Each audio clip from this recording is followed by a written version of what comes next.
Bine v-am găsit, dragii mei din Zodia Leu, oriunde v-ați afla. Bine ați venit tuturor pe canalul meu Tarot Flor de Loto. Numele meu este Nina, pentru cei care nu mă cunosc, și ca de obicei mă bucur să vă am alături la fiecare lectură, atât pe dragii mei abonați, cum de asemenea și pe cei care poate sunteți pentru prima oară aici pe canal. Azi voi face o lectură atemporală, fără limită de timp, o lectură pe care voi să o puteți urmări oricând doriți sau atunci când apare în viața voastră.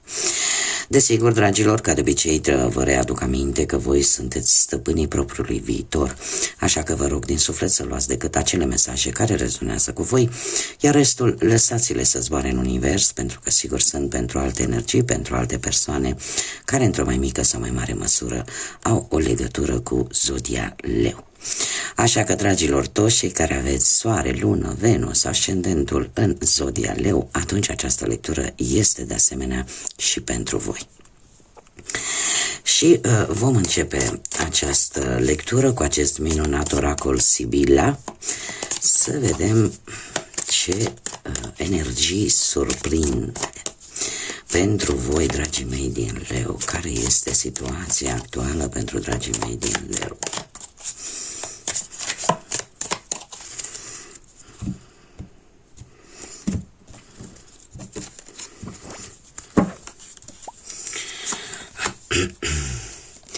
Dragilor, se pare că unii dintre voi ați avut de-a face cu un organ al legii sau cu cineva care probabil că lucrează în domeniul ăsta al justiției, poate, sau e posibil ca voi, folosindu-vă de experiență, să aveți niște idei foarte active, niște idei foarte bune. Pentru alții, dar din câte văd aici, lucrul este pozitiv, deci partea negativă, ca să zic așa, oarecum nu lipsește, dar nu există. Deci, dragilor, unii dintre voi a spus în aplicare anumite idei care deja sunt în acțiune, deja își fac produc efecte, ca să zic așa, și faptul că avem și această carte a cadourilor, asta îmi spune că e posibil ca unii dintre voi chiar să fi primit poate vreun cadou sau să-l primiți la propriu, da, să fie vorba de un cadou, sau să primiți niște cadouri din partea Universului, să primiți niște cadouri din partea Providenței, ceva la care nu vă așteptați, dar pe care să-l percepeți ca și cum ar fi un cadou, ceva neașteptat, ceva super pozitiv, ceva super plăcut. Poate să vină, nu știu, sau poate veni sub forma, nu știu, a unui rezultat favorabil, sau al unei moșteniri, poate, sau unei dorințe care în sfârșit se transformă în realitate. Ceva ce voi v-ați dorit, dar care are legătură cu o idee foarte bună pe care voi ați avut-o cu ceva timp în urmă. Următoarea perioadă pentru voi va fi una foarte importantă. De ce? Pentru că vor ieși la iveală anumite lucruri tare importante, posibil, anumite, nu știu, informații sau anumite lucruri care vor clarifica o situație care pentru voi este importantă. Posibil unii dintre voi să obțineți un document important pentru voi. Sau pur și simplu orice are de văzut cu clarificarea unei situații. Și din câte văd aici, lucrurile sunt chiar foarte pozitive pentru voi. Haideți să vedem ce ne spune și tarotul. Cum avem aici tema păsării Phoenix, am ales acest tarot al bufnițelor înțelepte și să vedem ce vine pentru dragii mei din Leu în următoarea perioadă.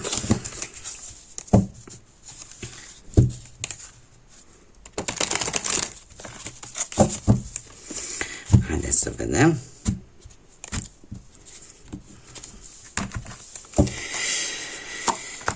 Situația actuală. situația actuală se prezintă cu acest paj de monede. Se pare că sunteți într-un moment în care vreți să acționați. Vreți să obțineți informațiile necesare în așa fel încât poate să începeți anumite studii sau să reușiți ceea ce voi v-ați propus. Sunteți într-un moment în care sunteți foarte curioși. Foarte curioși și eu aș spune că dacă vorbim pe plan profesional, cumva realizați că sunteți pe drumul cel bun. Și e posibil ca unii dintre voi, chiar dacă poate vi se dau mai multe sarcini la locul de muncă, e posibil acestea să fie niște teste care să vă ajute mai târziu. Cum de asemenea cei care sunteți în căutarea unui job, sunt mari șanse să-l puteți găsi, dar trebuie să vă faceți un plan bine stabilit. Nu mergeți la ghici. Da? Încercați să fiți cât mai planificați. Dacă vorbim, de exemplu, de bani, știți care vă este valoarea și veți cere atât cât vi se cuvine. Chiar dacă poate e posibil unii să nu primească răspunsul pe care îl așteaptă din punctul ăsta de vedere financiar, trebuie să aveți răbdare pentru că într-un fel sau altul voi veți obține ceea ce voi vă doriți pe planul ăsta financiar. Da? Adică nu... Cred că un singur aspect ar trebui să-l luați în calcul și anume faptul că nu e un moment foarte bun de a renunța la un job. Asta ar fi așa o mică avertizare cu care vine această carte. Dacă vorbim de viața sentimentală, în acest moment, posibil unii dintre voi să treceți printr-o perioadă de monotonie, de lucruri care se repetă la nesfârșit, de obiceiuri foarte, cum să zic eu, monotone, o rutină care e posibil să afecteze într-un fel sau altul relația pentru cei care sunteți într-o relație, chiar dacă există iubire, da? Cumva monotonia asta își face simțită prezența și trebuie dat un mic impuls relației, da? Un pic să ieșiți din această rutină. Cei singurei în acest moment se pare că e posibil să, nu știu, să existe cineva, poate mai tânăr ca ani decât voi, care de moment, cel puțin, nu este tocmai implicat total emoțional. Da? Și sunt mari șanse ca pentru unii dintre voi, respectiva persoană, să aibă legătură cu locul unde voi vă desfășurați activitatea, da?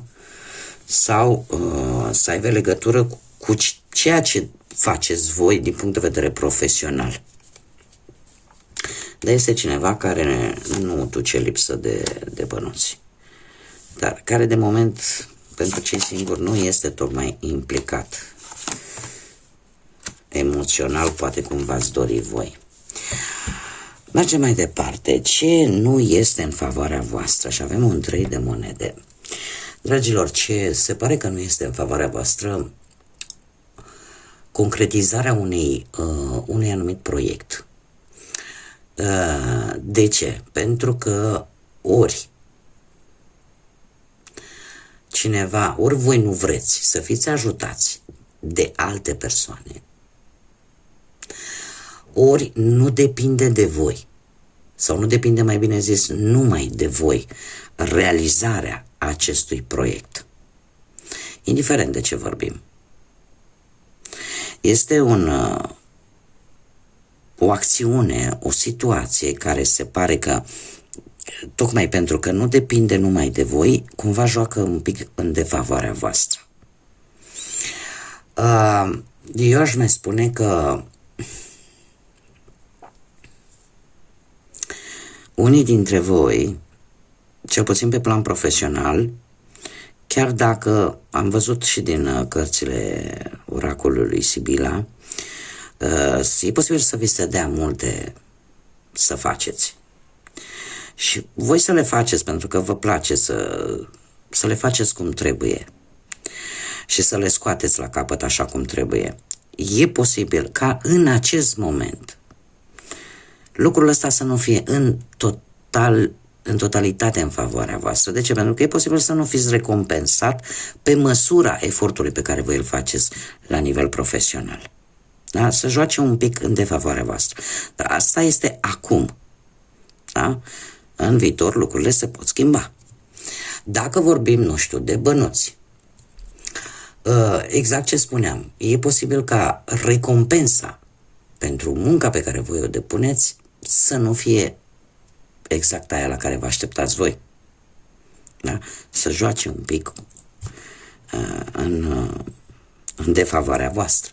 Dacă vorbim de viață sentimentală, e posibil ca poate perechea voastră să nu aprecieze felul vostru de a fi sau ceea ce faceți voi pentru relație sau pentru perechea voastră, da? Și lucrul ăsta să joace un pic un rol negativ în ceea ce vă privește pe voi.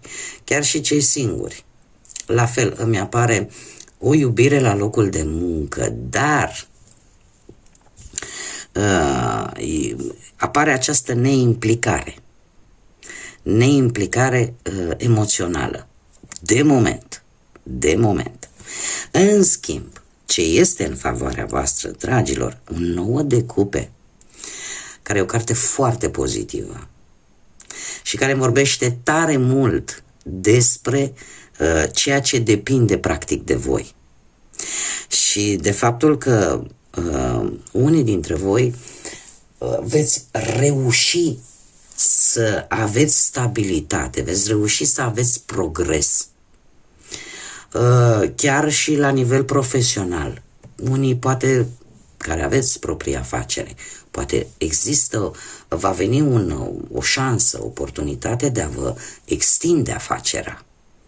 Alții pot obține chiar o posibilă avansare, alții pot obține, nu știu, un post în urma unui interviu, iar răspunsul să fie unul pozitiv. Și în felul ăsta, toată această așteptare, tot acest blocaj să se termine. Chiar dacă vorbim de finanțe, se vor îndepărta problemele. Cum? Nu știu, posibil poate să fie și o lovitură de noroc, poate să fie și niște bani care poate păreau imposibil de recuperat. Cert este că ce e în favoarea voastră un câștig spontan, total neașteptat, care vă va echilibra finanțele. Dacă vorbim de viață sentimentală, cei care sunteți într-o relație, se pare că comunicarea ajută foarte mult în creșterea sentimentelor, în a face planuri în comun. Iar cei singurei se pare că vine o perioadă foarte bună în a socializa, în a vă distra, în a cunoaște persoane noi. Da? Și atunci tot ceea ce era în defavoarea voastră cumva se schimbă, dar nu trebuie să vă speriați și nu trebuie să spuneți, domne, asta e literă de lege oricum. Eu mereu vă repet de câte ori am ocazia, tarotul nu obligă, tarotul prezintă energiile și depinde de noi, de fiecare dintre noi, că mă includ și pe mine aici, încotro vor merge aceste energii. Acum, ce puteți voi controla? Și avem un 8 de monede. Dragilor, voi puteți controla, cum să spun eu, perseverența. Sunteți într-o perioadă în care apare într-adevăr o schimbare benefică pe care voi vă doreați, poate de multă vreme, nu știu, poate unii își doreau, domne, să încep nu știu ce curs, poate de șofat sau orice fel de curs, sau să începeți un anumit studiu, sau cumva v-ați planificat și ați făcut atât de bine acest lucru, încât lucrurile astea le puteți controla, le puteți duce la bun sfârșit. Singura atenționare cu care vine această carte este aceea de a nu duce la extrem perfecțiunea, da? De ce? Pentru că vă puteți îngreuna singurei lucrurile. Încercați să fiți echilibrați. Cert este că ceea ce voi puteți controla, responsabilitățile pe care le aveți la locul de muncă. Pentru că voi sunteți conștienți că le puteți duce la bun sfârșit, sunteți conștienți că depinde de voi și că lucrul ăsta într-adevăr stă în puterea voastră să treceți peste anumite probe, să treceți peste, aveți abilitatea, da? Chiar dacă lucrurile care vi se cer sunt foarte exigente, voi aveți această capabilitate și abilitate de a le face față, da? Pentru că stă în puterea voastră. Dacă vorbim de bani, puteți primi, de exemplu, un ajutor bănesc de care voi știați, pe care voi îl așteptați. Sau se poate rezolva o temă materială. Da? Și în felul ăsta, dar sunt lucruri pe care voi le-ați putut controla. A stat în puterea voastră.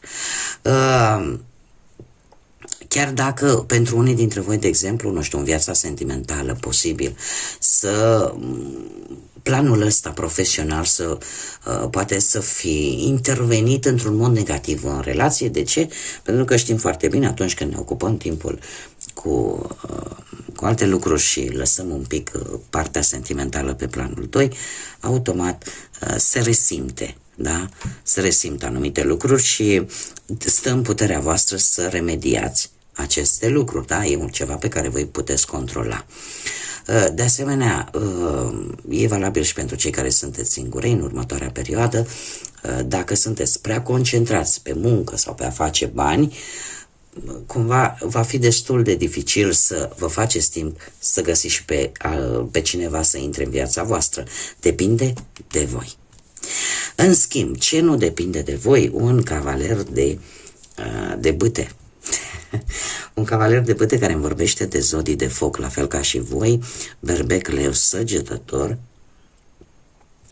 Și se pare că există un rival. Aveți un rival destul de greu de combătut. Este cineva care e la fel de ambițios, probabil că eu aș tinde să cred că e posibil să fie vreun berbec, dar nu e obligatoriu. Este cineva care nu prea îi place să dea un pas înapoi și e posibil să vină cu ceva foarte neașteptat care pe voi să vă afecteze, posibil, și e un lucru pe care voi nu îl puteți controla, la ori o schimbare de job, ori o schimbare de locuință, ori nu știu, să vă forțeze un pic mâna într-o anumită situație. Totuși eu trebuie să vă spun un lucru. Chiar dacă voi nu puteți controla toate aceste situații sau toate aceste întâmplări, lucruri, pentru voi va fi ceva pozitiv. De ce? Pentru că poate veni cu schimbări majore în ceea ce privește cariera profesională, care majoritatea sunt pozitive. Asta îmi spune această carte. Poate veni cu găsirea poate a unui job total diferit de ceea ce voi făceați înainte. Da? Mai ales pentru cei care poate până acum nu au avut un job unde s-a depus efort fizic foarte mare, e posibil să vină un astfel de job în care efortul fizic să fie un pic mai mult decât cel mental. De asemenea, dacă e posibil, acest personaj, trebuie să vă spun că poate juca două roluri. Poate să fie ori un rival în anumite situații, cum de asemenea poate să fie și un aliat în alte situații, dar care are cumva aceleași dorințe ca și voi. Da? Adică aveți ceva în comun. Dacă vorbim de bani, toate aceste schimbări pe care voi nu le puteți controla, pentru voi poate să vă aducă niște surprize bănești. Poate să, cum să spun eu, cred că singurul lucru la care ar trebui să fiți atenți pe partea asta financiară este să nu cheltuiți impulsiv. Asta ar fi atenționarea pe care o aduce această carte. Dacă vorbim de viață sentimentală, e posibil să fie nevoie de un anumit compromis în relația unora dintre voi.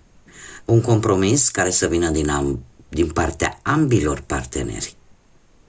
Iar aici apare, de asta am spus, un aliat. Da? Un aliat sau posibil în anumite situații, cum am mai spus, poate să fie un rival sau poate să fie un aliat. Cert este că sunt lucruri pe care nu le puteți controla și care pe plan sentimental, pentru cei care sunteți într-o relație, poate duce la luarea unei hotărâri de comun acord, da? În care fiecare va trebui să lase câte ceva. de la el.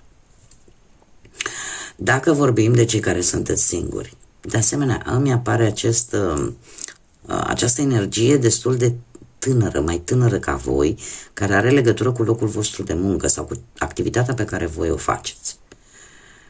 Și ce nu puteți voi controla este faptul că voi sunteți cumva, veți fi atrași de această energie, doar că ce nu veți putea deocamdată să știți sau să controlați este dacă într-adevăr acest personaj, cum să spun eu, va fi doar o iubire trecătoare sau are șanse să devină ceva mai serios.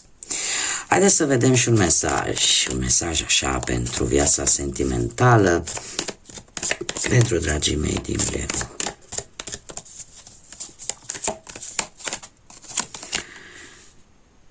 Vei atrage sufletul tău pereche.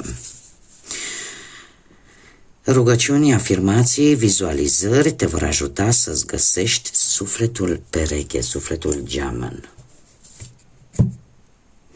Este un moment foarte bun în această perioadă, probabil, de a lansa divinității Universului această dorință pentru a atrage acel suflet care pe voi să vă completeze. E pur și simplu o înștiințare, mai bine zis, că este un moment prielnic de a face acest lucru. Pentru că lucrurile astea vă vor ajuta să vă găsiți sufletul pereche. De data aceasta, sunt sigură că acest mesaj e pentru cei care sunteți singurei. Asta a vrut acest oracol să ne spună acum. Haideți să vedem un mesaj general pentru dragii mei din Leu. O manifestare instantă. O manifestare instantă care ne spune în felul următor. Sufletul și mintea lucrează împreună pentru a crea un vis pe care îl ții în inima ta. Nu ai nimic de pierdut. Tu duci visul până la capăt. Intenția ta este una pură, este una curată, așa că fii pregătită să o primești. Este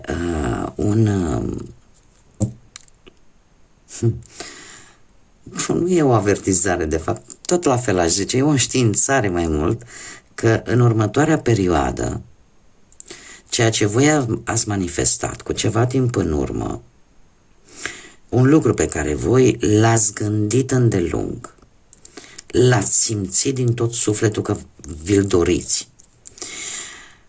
Și faptul că aici am o propoziție care spune felul următor: nu ai nimic de pierdut. Este de fapt, chiar dacă lucrul ăsta voi nu l-ați manifestat, nu l-ați cerut divinității, Universului, da, indiferent de ce credință aveți fiecare, nu este târziu să o faceți, pentru că oricum nu aveți nimic de pierdut, să încercați. Știți cum e că sunt situații în care dacă nu manifestăm ceea ce ne dorim, dacă nu gândim și nu facem acele afirmații în care, nu știu, dau un exemplu simplu, poate unii dintre voi, nu știu, își doresc, nu știu, să-și găsească pe cineva. Știți cum e? Că cere și ți se va da.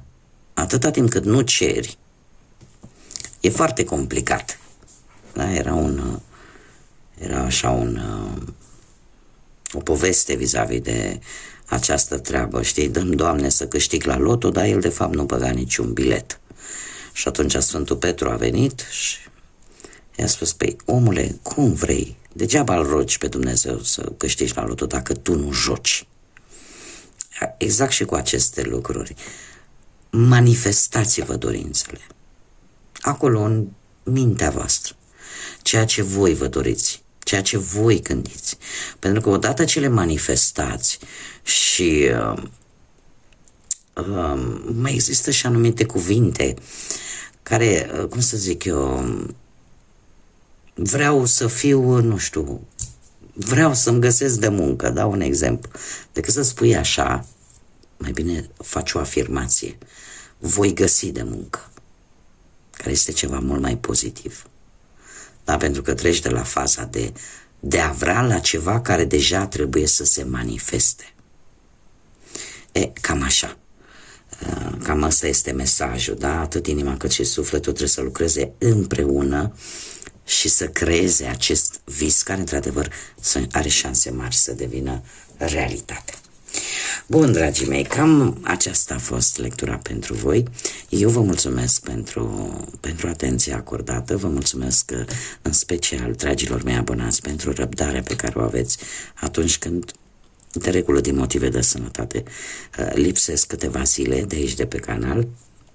Eu mă bucur că m-am întors, sper să continui și să fie bine, să ne vedem de fiecare dată aici împreună.